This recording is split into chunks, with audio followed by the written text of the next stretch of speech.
출애굽기 15장 22절에서 27절 한 절씩 우리 말씀을 교독으로 한번 읽어보겠습니다. 제가 22절 읽겠습니다.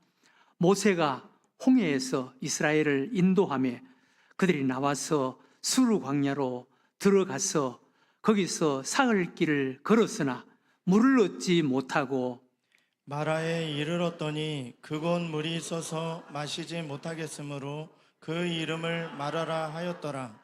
백성이 모세에게 원망하여 이르되 우리가 무엇을 마실까 하매 모세가 여호와께 부르짖었더니 여호와께서 그에게 한 나무를 가리키시니 그가 물에 던지니 물이 달게 되었더라. 거기서 여호와께서 그들을 위하여 법도와 율례를 정하시고 그들을 시험하실세. 이르시되 너희가 너희 하나님 나 여호와의 말을 들어 순종하고 내가 보기에 의를 행하며 내 계명에 귀를 기울이며 내 모든 규례를 지키면 내가 애굽 사람에게 내린 모든 질병 중 하나도 너희에게 내리지 아니하리니 나는 너희를 치료하는 여호와임이라. 다 같이 읽겠습니다. 그들이 엘림에 이르니 거기에 물샘 12과 종려나무 70그루가 있는지라. 거기서 그들이 그 물 곁에 장막을 치니라. 아멘. 이 시간 정은명 선교사님 나오실 때 우리 할렐루야로 한번 인사하도록 하겠습니다. 할렐루야.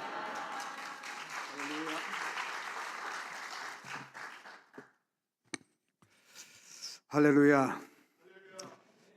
우리 말씀 나누기 전에 우리 현지인 우리 교수도 함께 왔는데 잠깐 제가 소개하는 시간을 가질까요? 먼저? 예.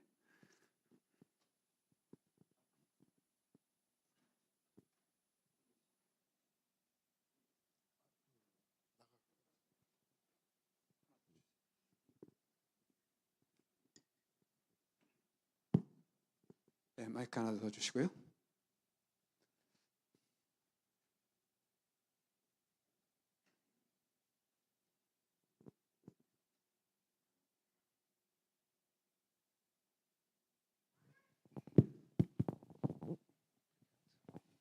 오늘 특별히 이번에 그 선교대가 있어서 저하고 제 아내 우리 저기 김양순 사모 잠깐 일어나지 그 자리에 예 사모 같이 왔습니다.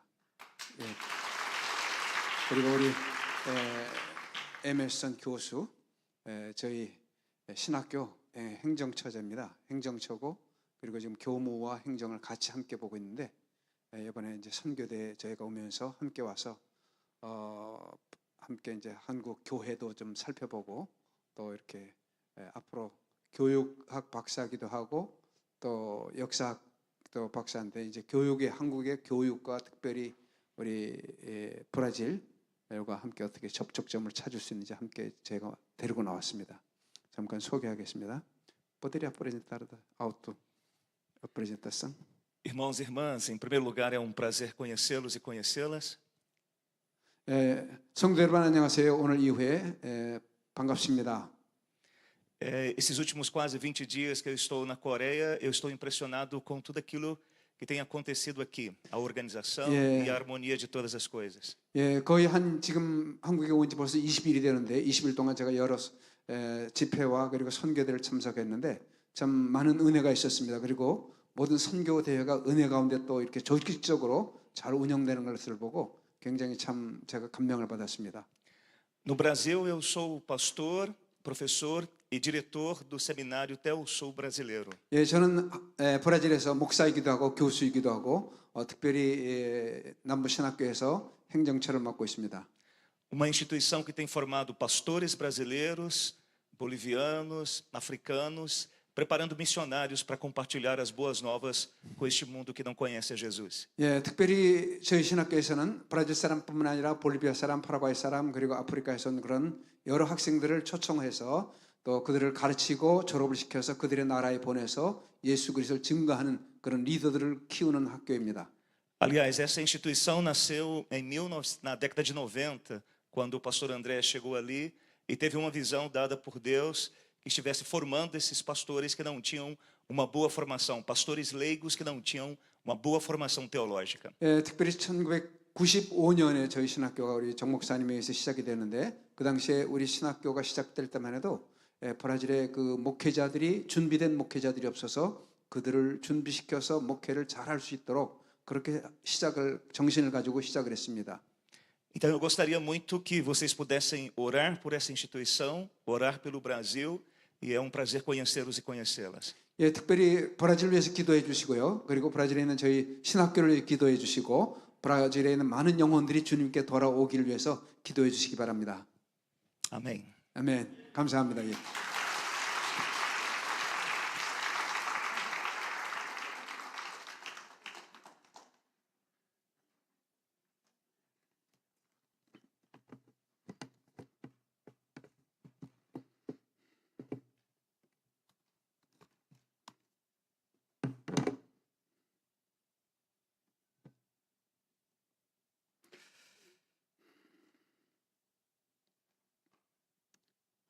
우리 인생은 고난의 연속입니다. 인생은 파도에 비유하는데, 그 이유는 고난이 마치 이 파도처럼 몰려오기 때문입니다.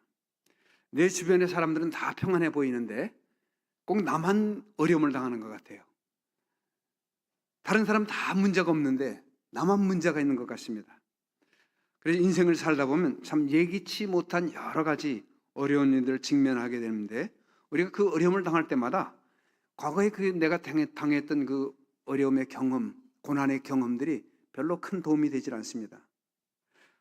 왜냐하면 고난을 당할 때마다 그렇게 힘들어요. 피하고 싶고 도망가고 싶고 때로는 참 인생을 포기하고 싶고, 그런 여러 가지 어려움들을 겪습니다.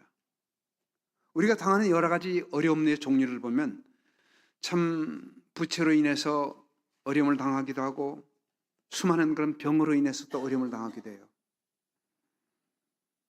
2주 전에 저에게 친한 권사님 미국에서 전화가 왔어요. 목사님, 제 아들이 평택에서 목회하고 있는데 이 아들이 40대 중반이에요. 근데 갑자기 이 건강검진을 하다가 암을 발견했는데, 이 암이 폐암 말기, 그리고 뼈로 전이 되고 뇌로 전이 되고 그리고 간으로 전이 돼서 굉장히 어려운 가운데 있는데 병원을 못 잡는 거예요. 삼성의료원을 잡았는데 의료진들이 문제가 있죠.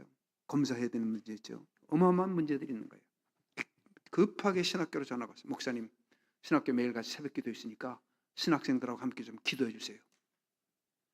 이렇게 뜻하지 않은 40대 젊은 그 담임 목사가 건강검진을 하는데 갑자기 이런 어려움들을 겪을 때 그 가족들, 사모님, 부모들, 어젯밤에 제가 여기 한국에 와서 그 권사님 만나는데 얼굴이 반쪽이 됐더라고요. 2주 만에. 전화 소리를 듣고 나서 1주 만에 3kg가 빠졌대요. 아무것도 안 했는데. 때로는 고난이 나의 실수, 나의 어려움으로, 나의 잘못으로 오기도 하지만은 때는 친구나 지인이나 다른 사람들이 어려움을 겪은 것이 그 불똥이 나에게 튀어서 어려움을 겪기도 해요. 그때는 참 감당이 안 돼요. 아니, 내가 아무런 잘못도 한 것이 아닌데, 잘못이 없는데, 그 어려움을 당할 때 밤잠을 이루지 못하죠. 이런 일을 당할 때 어떤 사람은 고난의 걸림돌에 넘어져서 일어나기를 포기하는 사람도 있고, 어떤 사람은 그 고난을 디딤돌로 삼아서 도약하는 사람도 있습니다. 우리가 고난이 올 때 어떻게 해야 됩니까? 첫째는 하나님을 바라봐야 돼요.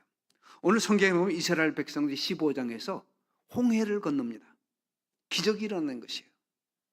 뿐만 아니라 당시 세계 최강의 정예 부대인 이 애굽의 기갑부대, 공수부대원들이 함께 뒤에 쫓아오는데, 근데 이들이 홍해가 갈라지면서 힘 한번 써보지 못하고 그 강물에 전체가 다 빠져 죽는 것을, 그 모습을 이 이스라엘 백성들이 강 건너편에서 봤어요.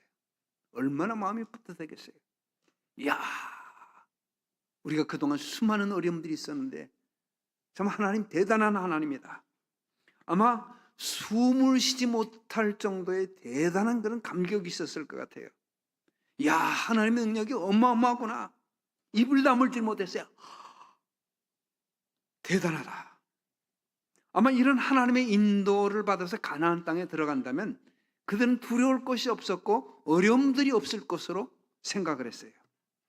그런데 그들이 홍해를 건너고 불과 3일이 지났을 때 문제에 부딪혔습니다. 그들의 감사와 찬송과 그 감격과 은혜와 지금까지 경험해 보지 못한 그 놀라운 하나님의 기적, 이것이 채 사라지지도 않았어요. 3일 간증을 하면서 나누면서 걸어갔어요. 근데 3일 만에 마실 물이 없는 거예요. 사막에서 물이 없으면 큰일입니다. 사람의 인체 70%가 물로 돼 있어요. 물이 없으면 탈수가 일어나고 일사병이 걸리겠죠. 그런 그들이 3일 후에 기적같이 물을 만났습니다. 그래 뛰어갔어요. 그 벌컥벌컥 마셨어요. 그런데 써서 마실 수가 없는 거예요. 변질된 물이에요. 아마도 그 지역의 특성이 아마 그 밑에가 바위가 있는지, 사막에서 물이 고일 수가 없잖아요. 다 모래인데. 근데 모래 밑에 아마도 바위가 있어서 빗물이 오면은 그 물이 오래도 지나서 썩은 물이 됐던 것 같아요. 그 지역의 이름이 쓰다는 거예요. 마라, 쓰다. 아마 과거에부터 거기가 물이 그대로 잠겨있던 것 같아요. 이 쓴 물을 만난 이스라엘 백성들이 어떻게 합니까? 오늘 24절에 보니까 백성이 모세에 대해 원망하며 모세, 왜 당신이 우리를 이쪽으로 인도해내냐는 것입니다. 모세가 물이 없는 광야로 인도하였고 기껏 데려온다는 것이 이 쓴물이 있는 곳으로 우리를 인도해 왔기 때문에 문제라는 것입니다. 이스라엘 백성들은 지금 물 때문에 지도자를 원망하고 가나안으로 가는 그 길이, 첫 길은 감사와 감격과 은혜가 넘치는 그런 길이었는데 이제는 불만이 가득하고 잘못된 그런 길들처럼 원망하는 것이에요. 이제 가나안 여정이 시작한 지 3일이에요. 3일밖에 안 지났어요.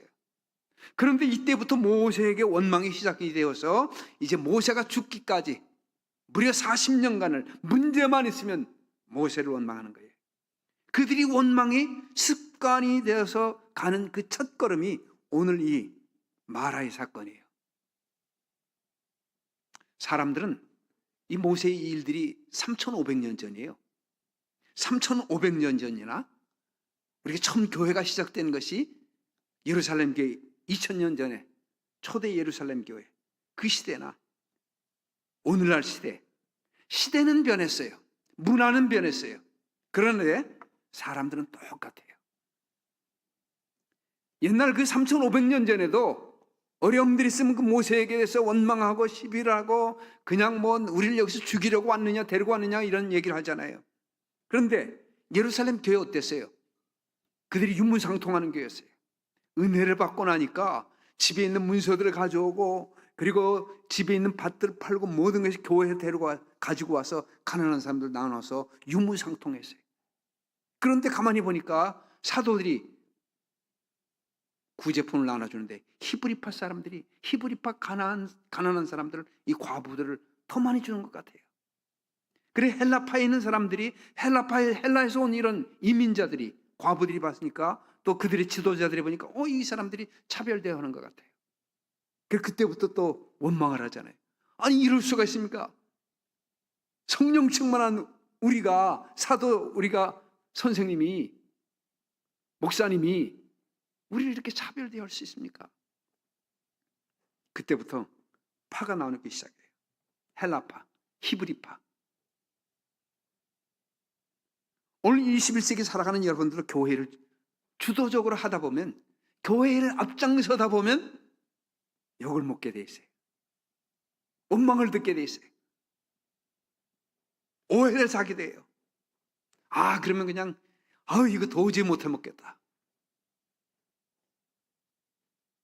때려치워버릴까? 장로님, 예? 우리 선교분 맡아서 사역하시면서, 예? 선교사들은 여러 도움을 달라고 하는데 반응은 없죠. 그럼 어때요? 사실 교회 일을 하면서 리더들이 앞에서 일할 때 마음속으로 부글부글 끓는 일들이 한두 가지가 아니지요. 근데 그 말을 한번 붙여버리면, 뱉으면 참 불이 붙은데 거기에 기름을 붓는 것과 똑같은 그런 상황이 벌어질 것이에요. 당시 상황을 잠시 우리가 상상해 본다면, 백성들은 물이 있어서 못 마시겠다고 하면 물 때문에 죽겠다고 모세를 원망합니다. 이런 상황 앞에서 모세가 할 수 있는 일이 어떤 일입니까? 아무것도 할 수 없어요.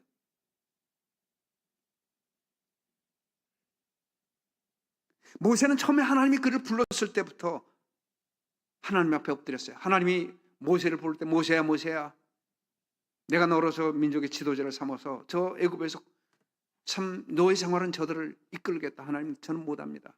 저는 말이 어눌한 자입니다.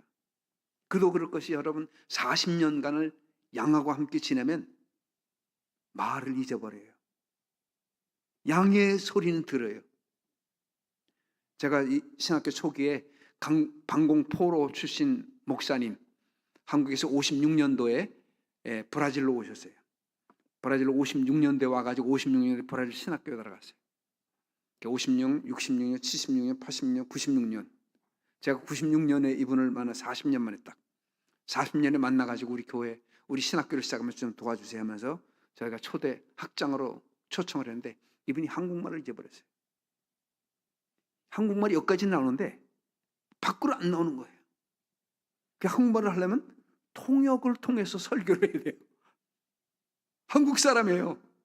근데 40년간 한국말을 안 하면 한국말을 잊어버려요. 제가 실제로 봤어요. 그 모세가 40년을 양하고 같이 지내니까 히브리 말을 잊어버렸어요. 그래서 저는 그 모세가 말을 못하는 사람이 이거를 제가 이해가 되더라고요. 그 어려운 가운데서도 10가지 재앙을 낼 때도 하나님 앞에 기도하고 엎드리고, 이런 상황을, 그 모든 상황을 해결하지 않았습니까? 이 백성들과 모세의 차이가 무엇입니까? 백성들은 문제를 바라보고 지도자 때문에 갈 때, 모세는 문제 가운데서 하나님을 바라보는, 하나님 내 앞에서 어떤 일을 행할 수 있습니까? 하나님, 나는 할 수 없습니다. 하나님 역사해 주시옵소서. 그렇습니다. 우리가 인생을 살면서 여러 가지 문제를 만나요. 그런 마땅히 문제 뒤에 계신 그 하나님을 보아야 되는데, 그 문제가 너무나 큰 거예요. 사실 하나님 보이진 않아요. 문제를 보면서 실망하고 리더들을 원망합니다.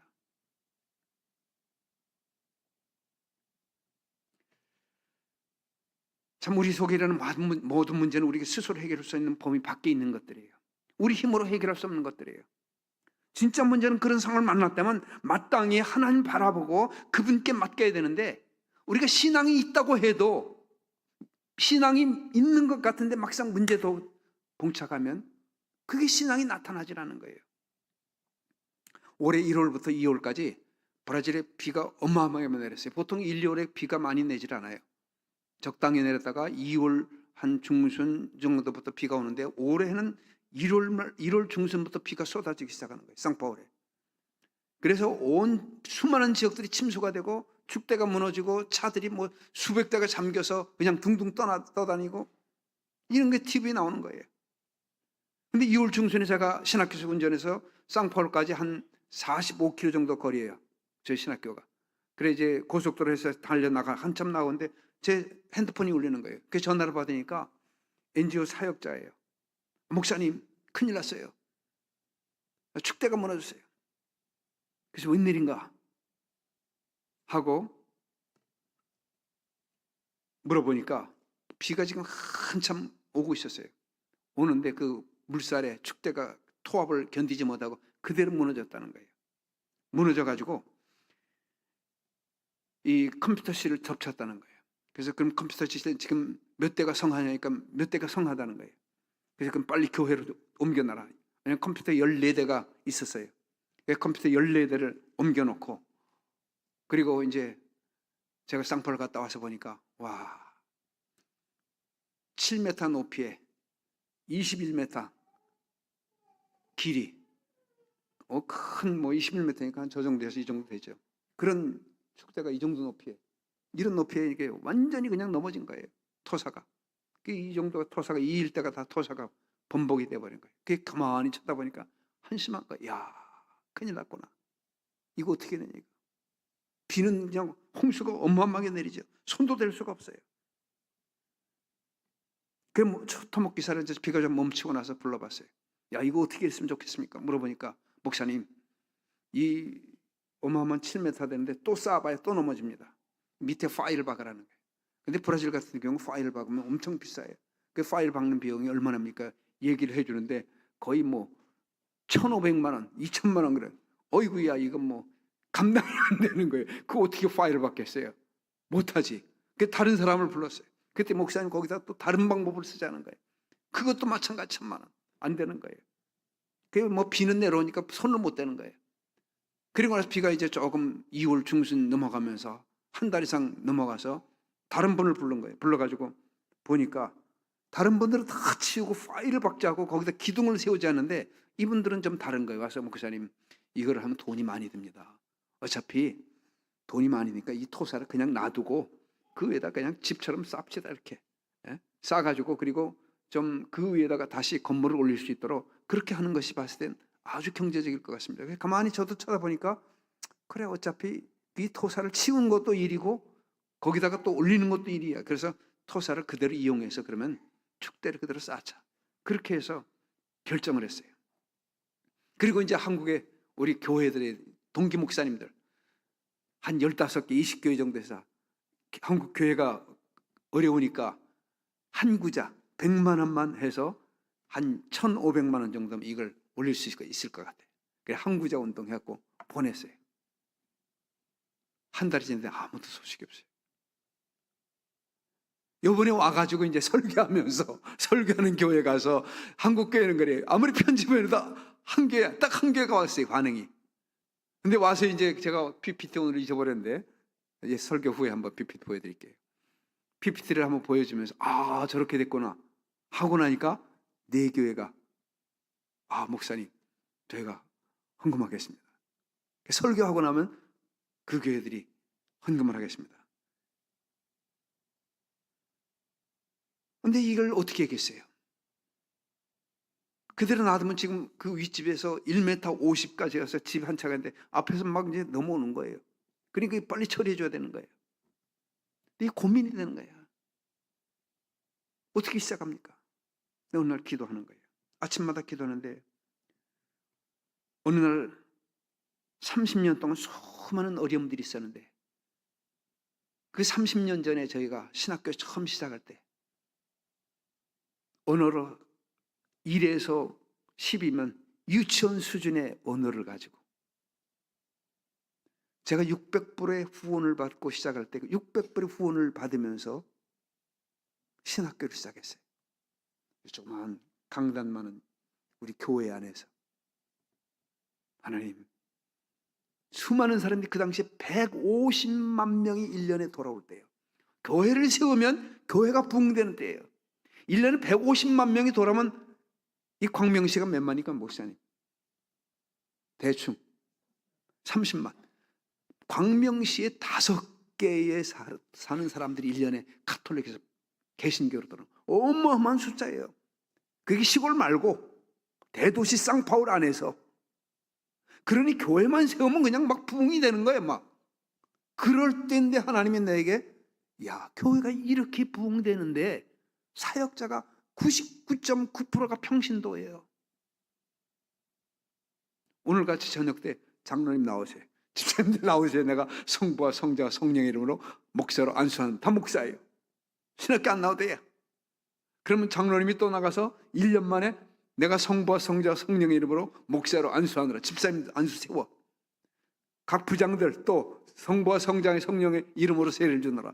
우리 교회 같이 이 정도 우리 늘샘교회 같으면 1년에 40명씩 목사가 나오는 거예요. 1년에. 예? 1년에 40명씩 목사를 세우는 거예요. 그러니 교회가 어떻게 되겠어요? 야, 이거 큰일 났다. 앞으로 이 브라질이 어떻게 될 건가? 이때 선교사가 교회를 세울 게 아니고 빨리 리더들을 키워야 되겠구나. 이 리더들을 키워서 이들을 교육을 시켜야지. 막 부흥한다고 막 세우는데 이 세운 사람들을 어떻게 교회를 이끌어가겠어요? 그 신학교 세울 때 모든 선교사들이 정 목사 미쳤다. 당신 미쳤다는 거예요. 왜? 아니, 재정이 있어요? 돕는 브라질 사람 있어요? 당신 언어 잘해? 아무것도 없어요. 근데 저는 뭘 봤냐면 비전을 봤어요. 비전. 하나님이 이 사역이 필요한 사역이다. 교회가 아무리 커도 바른 방향으로 가지 않으면, 교회가 아무리 성장해도 바른 목회자가 준비되어 있지 않는다면 그 교회가 무슨 소용이 있겠어요? 그 교회가 진정한 교회겠어요? 진정한 교회로 그들이 목회를 할 수 있겠어요? 지금은 그렇지 않지만 우리가 한 10년, 20년 전, 그렇죠? 20년, 한 30년 전에는 군소신학, 소위 말해서 야간신학교 1학년, 1년 나오고 목회자 된 분들, 우리 7년 나와야 돼요. 보수교회들은 전부 다, 한국 교회들은. 근데 어느 날 거기서 목회 가서 야간신학 1년 하시고 목회자 된 분들이 있어요. 군소신학 때문에 많은 어려움들이죠. 그런 걸 봤잖아요. 저는. 그나마 신학교를 했어요, 거기는. 근데 브라질은 신학교 제로. 그런데 그 당시에 재정을 의지하지 않고 하나님, 이 사역이 필요합니다. 하나님 역사해 주세요. 도와주세요. 그렇게 하면서 신학교를 시작해서 지금 벌써 30년이 지났어요. 근데 이제 30년이 지났는데 이제 담 하나를 못 쌓고 하나님 앞에 하나님 오고 어떻게 했으면 좋겠습니까? 아니, 담 하나를 못 사는 그런 믿음이 된 거예요, 지금은. 30년이 지났으면은 믿음도 30년만큼 자라야 될 거 아니에요. 그러잖아요. 그런데 위기 앞에 모이니까 30년 동안 쌓은 모든 것들이 그것이 도움이 안 되는 거예요. 재정이 걱정이 되고, 당장 어렵고, 어떻게 된 준비든지 덜컥 겁이 나고, 건축할 것이 겁이 나고, 헌금이 어디서 들어올 건가 염려가 되고. 이게 인간이에요. 이게 목사이고 선교사예요. 이게 학교를 운영하는 학장이 이런 모습이에요. 그럼 학생들이 어떻게 되겠어요? 그런 리더들 밑에 나온 학생들이 어떻게 되겠어요? 근데 그 생각이 아침에 기도하는데 딱 드는 거예요. 야, 내 종아, 너 그 믿음 갖고 어떻게 이 신학교 운영할래? 그 기껏해야 7m, 30m 그거 하나 못 세우는 사람이 선교지에서 그 되겠니? 이런 마음이 딱 드는 거예요. 그 당시와 현재를 비교하면 그 아무런 문제도 아니에요.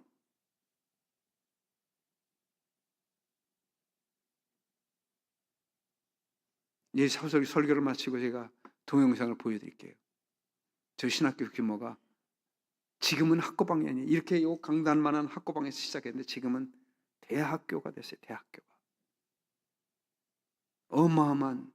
그럼에도 불구하고 문제에 부닥치면은 작아지고 어려워지고 넘어지려고 하는 것이, 두리번두리번 사람을 찾는 것이 우리 인간이에요.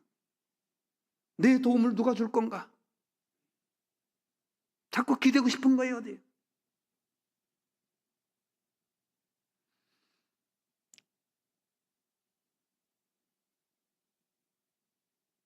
우리가 어려움을 겪을 때마다 그 어려움들이 과거에 나에게 힘이 되고 내게 경험이 되어서 잘 헤쳐나가지는 못하지만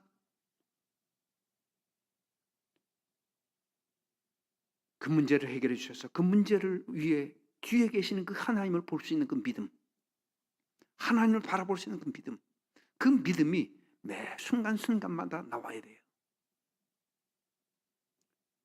그러면 여러분, 하나님 왜 이스라엘 백성들을 마라로 인도하셨을까요? 25절 끝에 보면 그들을 시험하실 때 하나님께서 그들을 시험하셨다는 거예요. 하나님께서 이스라엘 백성들을 테스트하고자 하셨는데 이스라엘 백성들은 이 시험을 통과하지 못했어요. 비록 그들이 위급한 상황이 오고 어려웠지만 하나님을 신뢰하지 못하는 것이에요. 90년대 제가 90년 1월 달에 1월 5일 날 브라질에 들어갔어요. 그래서 딱 10개월 대충 언어 배우고 90년 10월에 현지인 교회를 시작했어요. 아직 귀도 안 들리고 입도 풀리지 않아서 말도 못할 때인데 교회를 시작했어요. 한 2년 지났는데 우리 2년 줄학교 학생들이 이제 한 20명 정도 2년 지나니까 오는 거예요. 근데 어떤 학생이 한 165cm, 제가 161이에요. 그러니까 저보다 크지요. 저보다 큰데 학생이 하나 우리 들어왔어요. 그래, 너 몇 살이나 하니까 12살이래요. 12살인데 크죠? 그래, 너 몇 학년이냐니까 2학년이래요. 그래서 내가 중학교 2학년. 너 몇 학년? 몇 학년이라고 하면 뭐래? 초등학교 2학년이라는 거예요. 그 다시 중학교 2학년? 그러니까 아니야 목사님, 초등학교 2학년. 그 당시에는 90년대 후반까지 브라질에는 유급제도가 있었어요. 모든 초등학교, 중고등학교 유급이 되는 거예요. 무려 몇 번을 유급했냐면 4년을 유급한 거예요. 시험을 쳐서만 또 2학년 돼야 돼. 3학년 또 오면 또 3학년 또 가. 또 2학년. 4년 동안을 2학년만 다니는 거예요. 근데 얘네들은 떳떳해요. 목사님 저 초등학교 2학년이에요. 우리 같은 물어보면 어떻게 해요? 부끄러워가지고 그냥 교회도 못 나올 거예요. 목사님 물어봤다고 시험이 들어가지고 나는 저 교회 다시는 안 간다. 그럴 텐데 우리 브라질 사람들 상관없어요. 끄떡없어요. 떳떳해요. 내가 4번을 다니든 5번을 다니는데 목사님 나한테 빵 하나 사준 게 있어요. 나한테 이 볼펜 하나 사준 게 있어요. 떳떳한 거예요. 이런 심정이에요. 제가 신학교를 하는데 신학교에 학생들이 많아요. 여러 종류의 많은 학생들이 있어요. 어떤 학생들 보면 그냥 막 열심히 또렷하게 교수가 앞에서 강의하는 걸 듣는 거예요. 들으면서 열심히 적고 보면 말썽도 안 불리고 굉장히 좋은 학생 같아요. 그런데 언제 나타나냐면 중간고사, 학기말고사 보면 A, B, C, D 딱 나타나요. 학점이. 아무리 잘 적고 공부를 잘하는 것 같은데 시험을 딱 보면 D 학점. 열심히 했는데 핑핑 노는 것 같은데 시험을 딱 보는데 A 학점. 저 친구 어떻게 된 거야 도대체. 매일 축구가 하고 매일 애들하고 장난치고 공부하는 거 전혀 같지 않은데 시험 보면 A 학점이야. 우리 신앙도 마찬가지예요. 성도들에게 믿음이 성숙의 정도를 어떻게 알 수 있는가? 사업이 잘 되고 직장에서 인정을 받고 자녀들이 내 뜻대로 잘 따라오고 모든 일이 잘 풀릴 때 교회 열심히 나오시고 봉사를 기쁨으로 감당하시고 그러면 신앙이 다 좋은 분으로 생각해요. 권사님, 집사님 참 신앙이 좋은데요. 그러나 우리 신앙이 언제 알아볼 수 있어요? 사업이 어려울 때, 앞뒤가 꽉 막혀서 직장에서 위에서 눌리고 밑에서 그냥 당하고 그런 어려움을 겪을 때, 문제가 터졌을 때, 건강에 이상이 생겼을 때 어떤 분들은 그러면 사람들의 시선이 부담스러워요. 두려워지시게 돼요. 그러면 슬그머니 어떻게 해요? 뒤로 빠져요. 요 어려움 지나면, 요 어려움 해결하면 그때 내가 교회 가야지. 하나님께서 우리의 믿음의 수준을 높이실 때 반드시 시험을 주십니다. 반드시 시험을 주시는데 그 시험을 통과해야 1학년에서 2학년으로, 2학년에서 이제 초등학교에서 중학교로, 중학교에서 고등학교로, 고등학교에서 대학교로 올라가야 되는데 늘 초등학교에서 머물러 있는 거예요.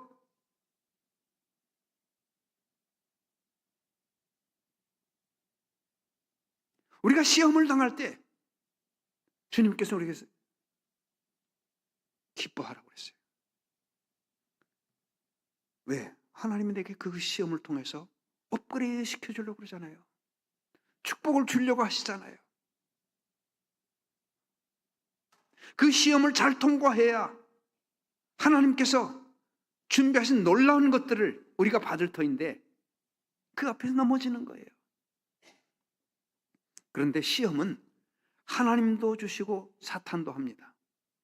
하나님이 주시는 시험은 우리 신앙을 한다는 게 업그레이드 시키는 거예요. 그런데 사단이 주는 시험은 파괴적이에요. 넘어지게 하고 침체하게 하고 신앙을 떠나게 만들어요. 그런데 그 시험이 하나님이 주시는 건지 사단이 주는 건지 우리는 몰라요. 여러분 욥을 보세요. 욥이 시험을 당할 때 이 시험 이거 사단이 주는 거다. 이거 반드시 이겨야 되겠다. 그거 느꼈어요, 욥이? 몰라요. 마찬가지예요. 이 시험이 사단이 주는 것이든 하나님이 우리를 시험을 하는 것이든 그 시험은 어떤 종류인지 모르기 때문에 여러분 우리가 그 시험 어떤 종류의 시험이든 우리가 이겨나가야 돼요. 견뎌나가야 돼요. 사실 이 세상에서 우리가 성도로서 살아가는 것이 하나님 말씀에 순종해서 살아간다는 것이 그렇게 쉬운 일이 아니에요. 끊임없이 죄와 싸우고 시간과 장소를 가리지 않고 영적 전쟁을 치러야 되는 것이 우리들이에요.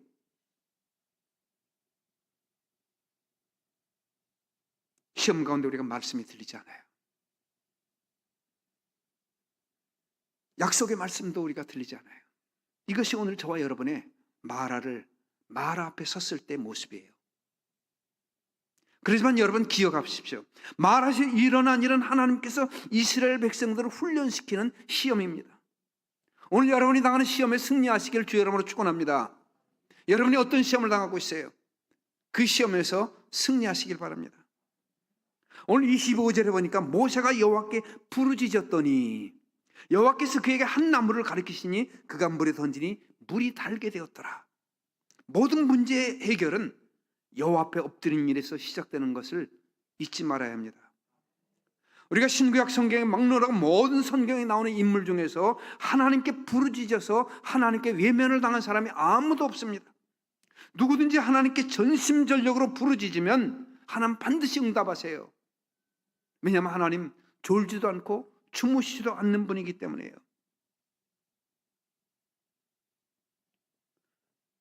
오늘 본문에 하나님께서 말씀하세요. 26절 나는 너희를 치료하는 여호와라. 모세가 여호와 하나님께 부르짖자 하나님은 이 모세의 소리를 들으셨어요. 그리고 한 나무를 지명하십니다. 그 나무를 물에 던지니까 그 나무에 그 물이 쓰던 물이 달게 되었어요. 아니 이 세상에 쓴 물이 단물로 변하는 그런 나무 있어요? 그런 나무는 존재하지 않아요. 그런데 모세가 하나님이 정하시고 지시하신 그 나무를 들어서 쓴 물에 던지니까 단물이 되었어요. 우리 인생도 마찬가지예요. 우리 그 인생에 얼마나 쓴 물들이 많이 당합니까? 그 쓴 물들, 우리 인생의 쓴 물을 단물로 만들 나무가 있죠. 뭐죠? 바로 예수 그리스도. 그리스도의 십자가예요. 이 그리스도의 십자가는 우리 인생의 물을 쓴 물을 단물로 만들어줘요. 제가 신학교 일을 하면서 수많은 어려운 일들, 혼자서 일을 하면 괜찮아요. 그런데 함께 선교사가 단체가 모여서 일을 하면 많은 헤게모니가 일어나요. 서로 주도권을 주려고 그래요. 근데 제가 펀드에 실업계만 신학교를 시작한 사람이에요. 제가 있으면 문제가 없어요. 근데 제가 2007년도에 제 박사학위 마지막 과정을 마치러 미국을 갔어요. 갔는데 두 단체가 있잖아요. 선교 두 단체가 들은 서로 헤게모니가 일어났어요. 난리가 나는 거예요. 학교가 두 쪽으로 딱 나눴어요. 1, 2학년은 A단체, 3, 4학년은 B단체 딱 나눠져 있는 거예요. 그래서 전화가 왔어요. 목사님, 신학교 문 닫게 생겼습니다. 빨리 오세요. 안 나오면 신학교 문 닫습니다. 미국에서 제가 차가 없었어요. 그 당시에 아직 못 샀어요. 그러니 어떻게 다니겠어요? 그래서 급하게 교회를, 한인교를 찾으니까 옆에 한 블록 옆에 한인교가 있더라고요. 가서 두드리고 그러니까 두드리니까 사모님이 나오세요. 여기 새벽기도 있어요. 새벽기도 없다는 거예요. 사모님 여기 제가 새벽기도 좀 할 수 있을까요? 그러니까 저를 쭉 보는 거예요. 이것이 제가 고신 목사입니다. 그리고 바울 선교라는 한국의 되게 큰 선교단체에서 제가 사역하는 사역 선교사입니다.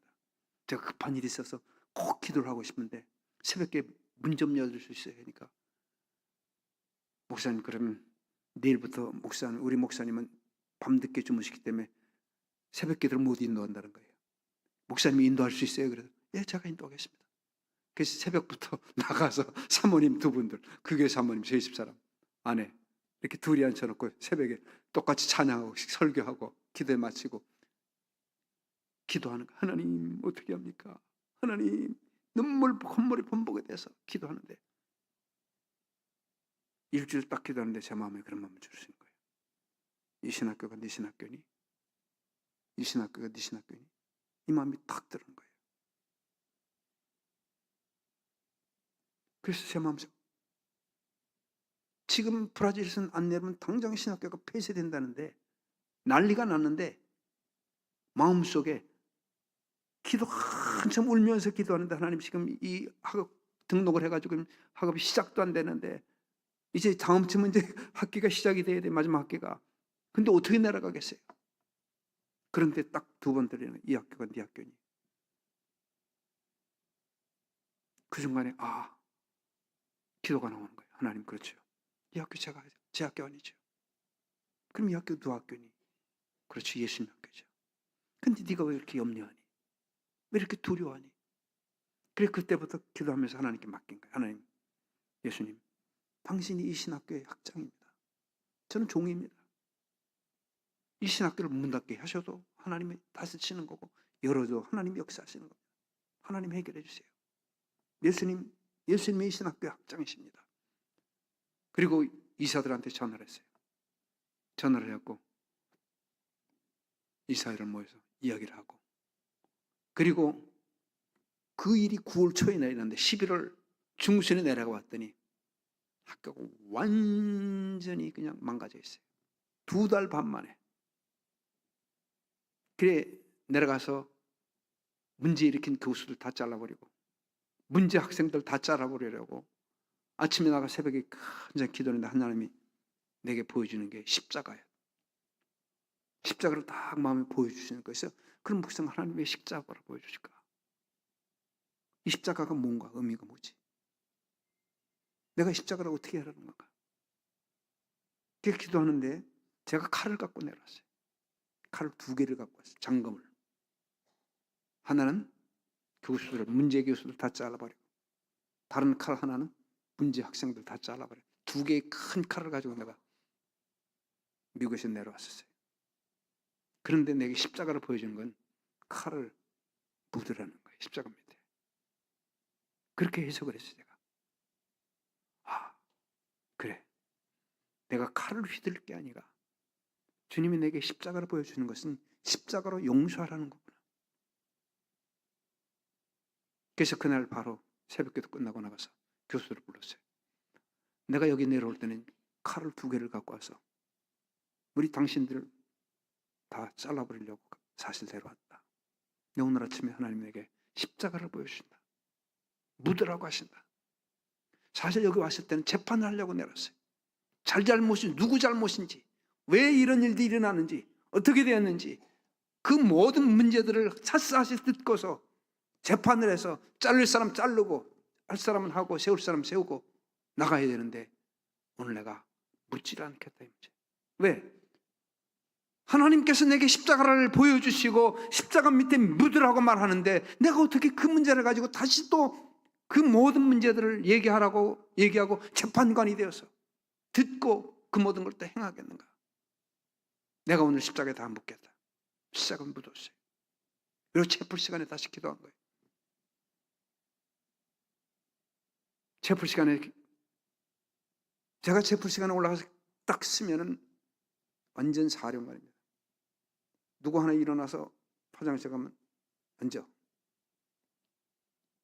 숨소리 하나 안 들려요.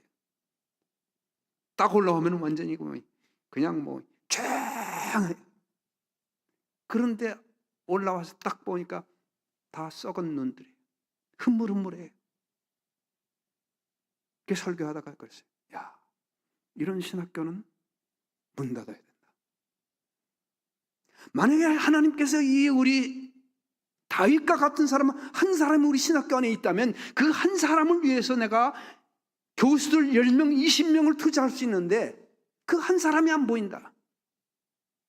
그 한 사람이 없는 사람이 그 한 사람이 브라질 온 교계를 바꿀 것인데 그 한 사람이 안 보이는데 내가 어떻게 여기서 이 신학교를 하겠느냐. 학장 하나 없다고 신학교 완전히 2패로 나눠가지고 엉망진창이 되고 이런 신학교는 필요 없다. 야, 오늘 다 보따리 싸서 다 나가라. 설교 시간에 설교하다 말고 제가 오늘부로 우리 신학교는 문 닫는다. 다 문 닫고 다 가라 하고 제가 그 자리에 엎드려서 기도했어요. 설교 중간에 설교하다 말고 보따리 싸서 다 가라고 했어요. 그렇게 딱 엎드니까 이쪽에서 이쪽 우는 소리가 나는 거예요. 기도하는 소리. 크크크크 하면서. 그래서 내가 우리 경무처장을 불러갖고 기도시켜라 하고 올라갔어요. 사무실로. 2시간 동안 기도회가 일어나는 거예요. 울고불고 난리가 났어요. 근데 제 나이 제일 많은 그 당시에 63살 먹은, 저보다 나이가 그 당시에 한 10살 이상 많죠. 우리 다 제자들 아니에요. 나이가 많아도. 제 사무실에 올라왔어요. 목사님, 죄송합니다. 제가 주동자입니다. 내가 너 내려올 때 너를 잘라버리려고 칼을 가지고 내려왔다. 그런데 목사님, 용서해 주세요. 너 내일 아침 새벽기도 시간에 전체 앞에서 회개할 수 있니? 회개하겠습니다. 교수들 앞에서 회개하고 사과하겠냐? 사과하겠습니다. 사실은 내가 칼을 2개 갖고 와서 칼 하나 바로 너를 자르려 내려왔는데 하나님이 용서하라는 그 음성을 내가 듣고 내일 아침에 보자. 그날 그 다음날 아침 새벽기도 시간에 불렀어요. 불러서 얘기하라고 그러니까 자기가 고백하는 거예요. 회개한다고. 용서해달라고. 십자가는 용서예요. 그 나무 하나 던졌는데 그 나무가 쓴물이 단물이 되었잖아요. 신학교가 거의 10몇 년 만에 어마어마한 건물을 짓고 약 3,500평방미터 1,000평 이상의 평수로 신학교를 지었어요. 2000년부터 2007년까지 2년 동안에, 정확하게 2년 반 만에. 근데 그런 시험이 난 거예요. 그런데 예수님께서 내게 보여준 그 십자가, 그 십자가를 문제에 던지니까 문제가 해결이 되는 거예요. 내 의지, 내 지혜, 내 능력으로 그 모든 문제를 해결하려면 수년이 지나가야 돼요. 그런데 불과 그것이 2주 만에 일어나는 일이에요. 2주 만에 모든 문제들. 제가 내려오기 전에 전체 학생들이 반 이상은 그 다음에 다 떠나게 11월이니까 어떻겠어요? 다음에 다 다른 신학교로 전학 가겠다는 학생들이 반이고 반 이상은 다 그만두고 완전히 학교가 엉망인데 그게 2주 만에 불과 전부 평정이 되는 거예요. 무엇 때문에? 십자가. 주신 그 십자가. 그래 우리 공동체 안에서 쓴물이 있고 어려움을 당하고 수많은 일들이 있을 때 하나님께서 우리에게 십자가를 주세요. 십자가를 던지라는 거예요. 사용하라는 것이에요. 우리 가정에서 십자가를 지라는 것입니다.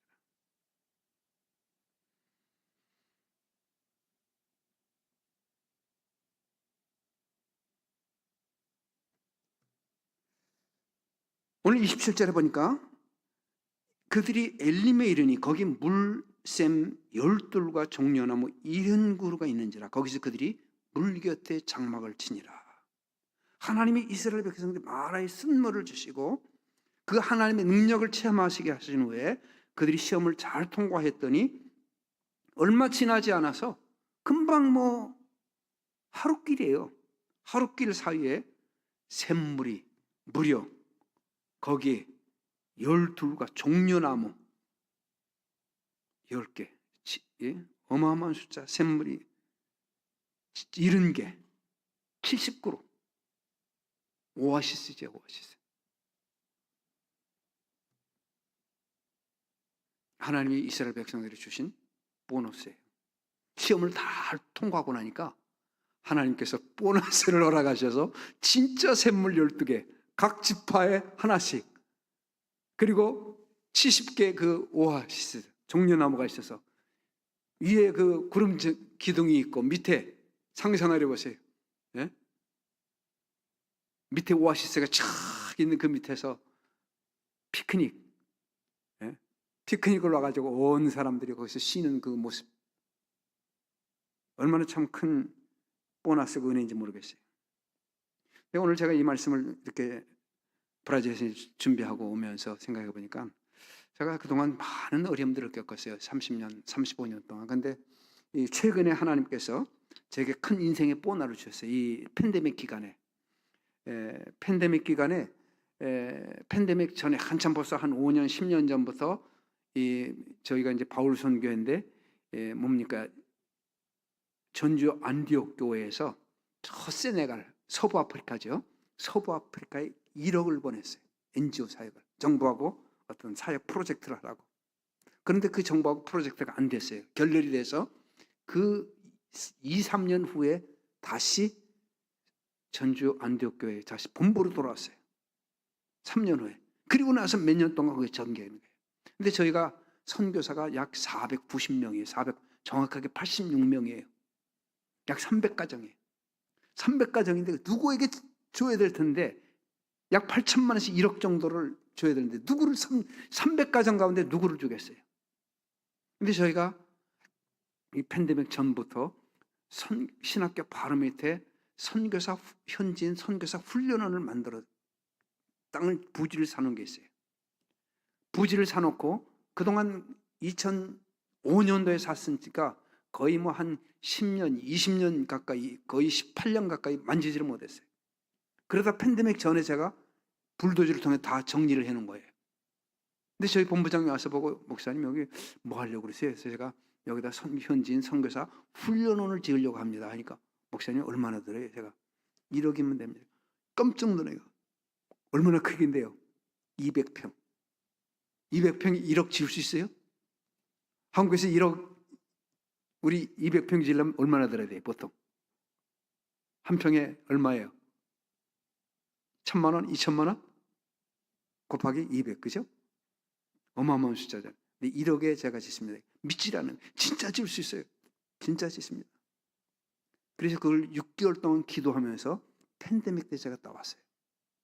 그리고 1억에 200평을 지었어요. 1층 100평, 2층 100평. 밑에 훈련원생들 2층에 훈련을 시킬 수 있는 4세대. 그렇게 600평방미터를 지었는데, 이야, 이게 팬데믹 기간에 올 스톱이에요. 아무도 일하는 사람이 없고 모든 사람들이 올 스톱이라 다 프로모션이에요. 그래서 최고 좋은 자재를 하는데 이 팬데믹이 딱 찍고 나니까 얼마큼이냐? 임금이 2배, 그리고 자재값이 2배 뚝 들어오려고. 지금 지면 어떠냐면 지금 지면 무려 4배가 들어가야 돼요. 근데 4분의 1 값에 지은 거예요. 그 기간에. 놀랍지 않아요? 한국에서 아프리카로, 서부 아프리카, 그것도 가장 힘든 나라, 다시 한국으로, 한국에서 남미 브라질로, 이거 어떻게 왔다 갔다 할 수 있어요? 하나님이 보너스를 주신 거예요. 축복이에요. 제가 내년에 은퇴합니다. 벌써 제가 내년 은퇴가 되고 있어요. 깜짝 놀라는 거예요. 제가 파라과이에서 84년에서 86년까지 3년, 그리고 브라질에 내년 만 36년이에요. 이제 38년 올해. 남미 선교면 38년인데 벌써 은퇴 때가 됐잖아요. 그래, 야, 은퇴하면 어떻게 되지? 신학교는 이제 후임을 정해서 우리 여기 교수 또 팀이 있어요. 올해 지금 인수인계를 하고 있어요. 그 NGO를 제가 만들었어요. 작년에 NGO를 만들어가지고 NGO를 앞으로 5년간 준비하면서 앞으로 NGO 사역을 해야 되겠다고 준비하는데, 작년 11월 달에 저희 선교회 이사회가 모였어요. 이사회가 모였는데 이사회 때 이사회에서 우리도 70에 은퇴입니다. 근데 5년 연장을 허락한 거예요. 75세까지. 놀라운 거 아니에요? 70세 바로 되는 해, 작년 11월 달에 올해부터 5년 연장. 특별히 사역이 이사회에서 통과되는 사람. 근데 저는 사역이 현지인 선교사 훈련 원장으로 바로 임명을 받았어요. 뭐 하라는 거예요? 훈련을 해라는 게 계속해서. 당연히 따놓은 당상이에요. 5년 동안. 예? 그게 하나님이 내게 주신 보너스예요. 35년 동안 했던 하나님이 재정도 주시고 훈련을 할 수 있는 그 훈련의 건물도 주시고 그리고 또 사역도 할 수 있도록 5년을 더 연장시켜 주시고 그러니까 수많은 이 시험들을 통과하니까 하나님이 제게 개인적으로 주시는 그런 보너스예요. 이게 제가만 당하는 보너스가 아니에요. 모든 시험을 당하는 하나님의 사람들, 성도 여러분들, 여러분이 시험을 통과하면 하나님께서 여러분에게 보너스를 주실 줄 믿습니다. 아멘. 이스라엘 백성들이 시험을 마랑한 시험을 통과한 이후에 12개의 샘물과 70개의 이 오아시스 이거를 만났으니 종려나무를 만났으니 하나님이 놀라운 축복을 허락하신 거 아니에요. 이런 축복이 여러분들 가정에 임하시길 주의 이름으로 축원합니다. 그래서 우리가 시험을 당할 때마다 어렵지만 그 시험을 당할 때 하나님의 놀라운 그 은혜를 경험하는 여러분이 되시길 바랍니다. 우리 함께 동영상 함께 보죠. 예. 동영상 함께 좀 켜주시겠어요? 동영상 보시고 나서 저희 신학교입니다. É o Senhor em quem nós temos a vitória. Ele sempre que nos 저희 강당이에요. ajuda contra o inimigo. Por isso diante dele nos 목회자 세미나고요. 학생들 특강 시간이죠. para te adorar, Senhor. Queremos o teu nome engrandecido. 식당과 여자 기숙사입니다. 식당에서 우리 Que viemos para isso, Senhor. 교실입니다. 이 시간에 도서관이고요. 제가 시작한 NGO 지금 시작했는데 벌써 지금 올해 200명의 아이들이 지금 유도, 주짓수, 태권도, 유도 여러 가지 그런 활동을 하고 있어요. 이걸 통해서 일주일에 한 번씩 예배를 드리고 시작할 때마다 기도하고 시작하고 가정이 복음화 되기를 하나의 전초 징검다리 역할을 하는 거죠.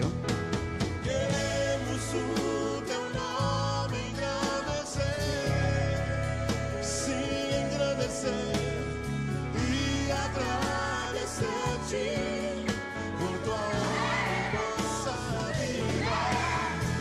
Confiamos em teu infinito amor. Pois só tu és, só tu és, pois só tu és o Deus eterno. Pois só tu és o Deus, pois só tu és o Deus eterno. Sobre São Paulo, sobre o Brasil, só tu és o Deus. Todo joelho se dobrará, Senhor. Só tu 내 és 축대한 Deus. 맑은 모습이